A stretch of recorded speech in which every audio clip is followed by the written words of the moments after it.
மன்னவா ஒரு கோயில் இந்த மாளிகை எதற்காக? தேவியே என் ஜீவனே இந்த ஆலயம் உனக்காக. வானில் ஒரு புயல் மழை வந்தால் அழகே என்னை எங்கனம் காப்பாய். கண்ணே உன்னை என் கண்ணில் வைத்து இமைகள் எனும் கதவுகள் அடைப்பேன். சத்தியமாகுமா?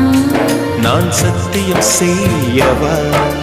தொடு தொடுவெனவே வானவில் என்னை தூரத்தில் அழைக்கின்ற நேரம்.